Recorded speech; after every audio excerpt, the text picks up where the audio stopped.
Existe algo quase irônico em Urso Sem Curso. À primeira vista, ele parece mais um desenho confortável da era moderna da Cartoon Network. Traços simples, episódios curtos, humor rápido, referências à cultura da internet e situações absurdas envolvendo redes sociais, aplicativos, festas e a eterna tentativa de se encaixar. Mas quanto mais você observa, mais percebe que o desenho não fala apenas sobre três ursos tentando virar influencers ou fazer amigos. Ela fala sobre pertencimento. Pardo quer ser amado pelo mundo. Panda quer ser amado por alguém específico. E o Polar, bem, parece não querer nada. Ou pelo menos, é isso que parece. Entre os três, ele é o mais quieto, o que menos faz barulho, nesse caso evita. Fala pouco, demonstra pouco e só reclama quando invadem o seu espaço pessoal. Age como se estivesse sempre um passo à frente. Enquanto os outros dois reagem emocionalmente a cada frustração, o Polar observa, calcula e resolve. Mas ninguém nasce assim. Para entender o Polar, precisamos sair da superfície cômica do desenho e olhar para o que o moldou. E ao invés de citar dezenas de pensadores, vale aprofundar em dois eixos que realmente ajudam a compreender o personagem: a teoria do apego de John Bowlby e o estoicismo, especialmente na forma como foi vivido por Marco Aurélio. Polar é ao mesmo tempo produto da privação afetiva e uma personificação moderna do estoico. A infância dele no Ártico russo não é apenas um detalhe curioso da lore, é o ponto central da sua formação psíquica. Segundo Bowlby, o desenvolvimento emocional saudável depende da presença de uma figura de apego estável nos primeiros anos de vida. Essa figura não precisa ser perfeita, mas precisa ser consistente. É essa consistência que ensina a criança que o mundo é seguro o suficiente para explorar. Porém, o Polar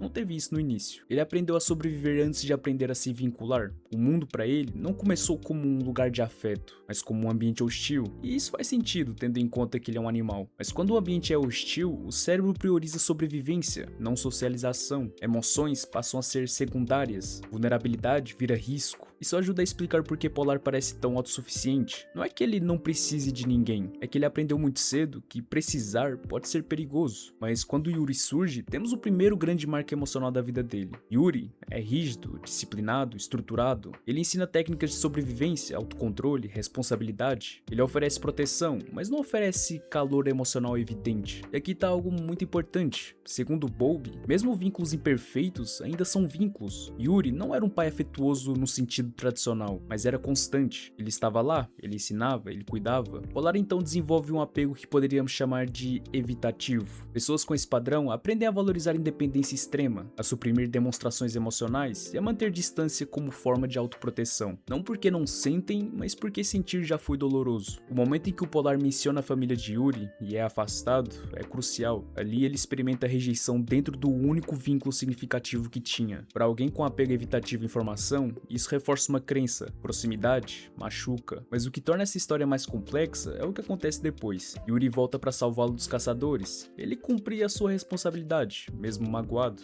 Essa atitude marca o Polar profundamente. E é aqui que entra o estoicismo. Marco Aurélio escrevia em suas meditações que o homem deve agir de acordo com a sua natureza racional e seu dever, independentemente das emoções passageiras. Yuri faz exatamente isso. Ele não age por impulso emocional, ele age por princípio, e Polar acaba por internalizar esse modelo.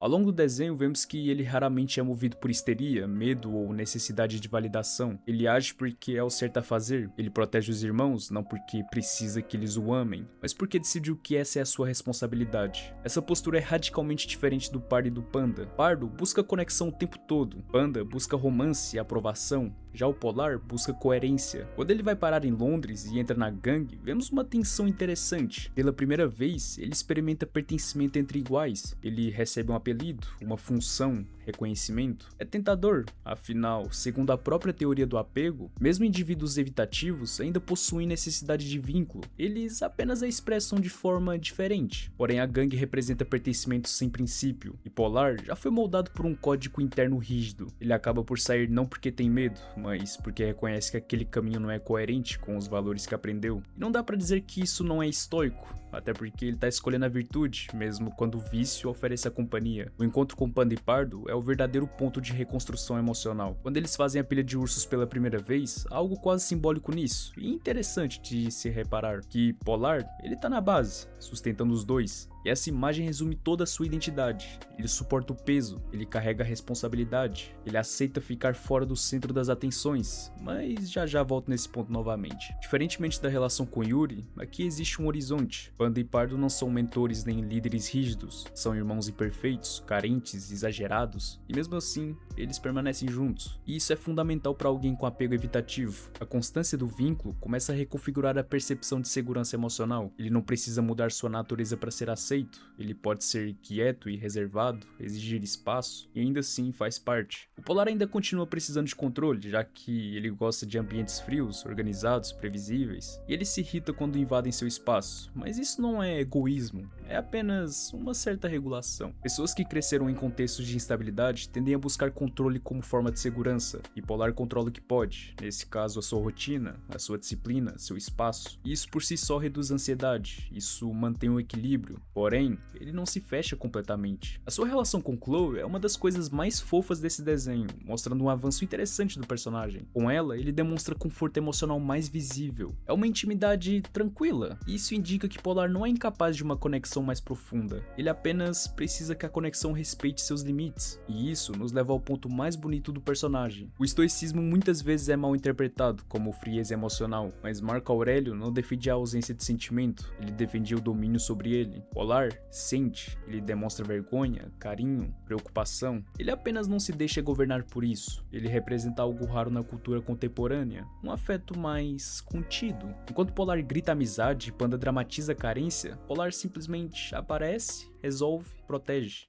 No final, a grande questão que o desenho levanta e que o Polar encarna é o equilíbrio entre solidão e pertencimento. Todos nós oscilamos entre querer ficar sozinhos e querer fazer parte. Porém, o perigo está nos extremos. Isolamento total corrói, dependência total sufoca, e Polar vive no meio. Ele não teve uma infância fácil, não teve desenvolvimento emocional ideal, mas ao invés de se tornar amargo, ele se tornou responsável. Ao invés de se tornar cínico, ele se tornou leal. Ele é a prova de que disciplina pode coexistir com afeto, e que não demonstrar tanto não significa estar vazio. Durante décadas, a cultura popular apresentou dois extremos de masculinidade. De um lado, o homem emocionalmente fechado, que transforma dor em violência, ou frieza absoluta. Do outro, o homem caricaturalmente sensível, quase infantilizado, e a sua vulnerabilidade vira sua principal característica. O que raramente vemos é o equilíbrio, e como eu disse anteriormente, o Polar é o equilíbrio. A psicologia contemporânea tem discutido muito o conceito de masculinidade saudável, não como uma negação da força, mas como uma integração entre firmeza e sensibilidade. E Polar acaba por ser um bom exemplo curioso dessa integração. O que o diferencia de arquétipos tradicionais é que ele não usa sua força para dominar, ele usa para sustentar. Vamos voltar à imagem da pilha. Ainda há pouco eu disse que Polar tá na base, porém, ele permite que Pardo ocupe o topo da pilha, mesmo sabendo que na prática ele poderia estar no topo. Isso demonstra segurança interna, e insegurança gera disputa constante por status. Já a segurança permite ceder palco.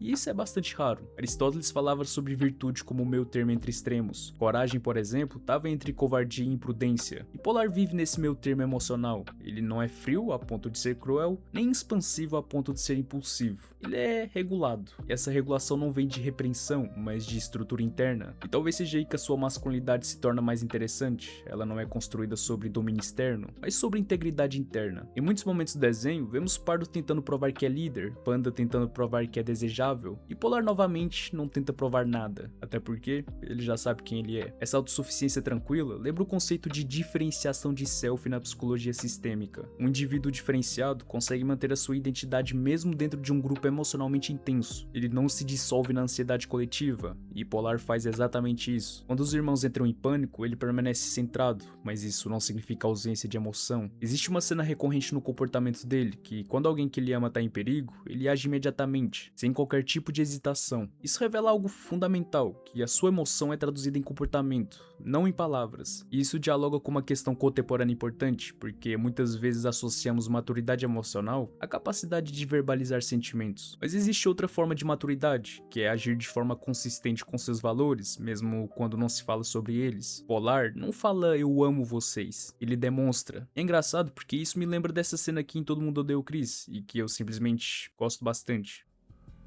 Ótimo. Eu vejo você de manhã. Dizer "eu te amo" não fazia o gênero do papai. Ele era um dos 4 pais do quarteirão. Vejo você de manhã. Queria dizer que ele ia voltar pra casa. Voltar pra casa era o jeito dele dizer "eu te amo". Essa linguagem do cuidado através da ação é uma forma tradicional de expressão masculina que, quando saudável, não é tóxica, é protetiva. O problema da chamada masculinidade tóxica não é a força ou o silêncio em si, é quando força vira opressão e silêncio vira repreensão destrutiva. E existe uma diferença enorme. Regulação é consciência e repressão é negação. Em termos simbólicos, Polar representa o arquétipo do guardião. Na psicologia analítica de Carl Jung, arquétipos são padrões universais de comportamento e imagem. O guardião é aquele que protege fronteiras, mantém ordem e garante estabilidade. Ele não é o herói que busca glória, ele é o que assegura que o herói possa agir. E Polar é esse arquétipo. Ele não busca reconhecimento, ele garante que o grupo sobreviva às próprias impulsividades. Mas talvez o aspecto mais interessante seja que ele não perde sua individualidade ao se tornar um pilar. Ele continua tendo interesses próprios, hobbies específicos, momentos de solidão. Ele não se dissolve na função de protetor. E isso responde a um dilema moderno, que se é possível ser forte, responsável e ainda assim preservar a identidade pessoal, Polar prova que sim. Ele precisa de espaço, ele valoriza o silêncio. Ele gosta do frio, por motivos óbvios. Ele não abre mão disso para agradar os outros, e mesmo assim, ele permanece leal. E esse equilíbrio é a síntese de uma masculinidade saudável. No final, talvez Polar seja tão impactante porque ele representa algo que muitos homens, e pessoas em geral, tentam alcançar, que é saber ser firme, sem ser rígido, ser sensível, sem ser caótico. O da hora é que ele não precisa gritar ou falar das suas virtudes, ele não transforma sua dor em um espetáculo, ele apenas continua. E no mundo onde tudo precisa ser exibido, uma coisa simples como essa parece até algo revolucionário, por incrível que pareça. Por fim, Polar não quer ser o centro, ele quer que tudo funcione, e talvez no fundo, essa seja a forma mais madura de força que o desenho poderia apresentar. Seja como Polar.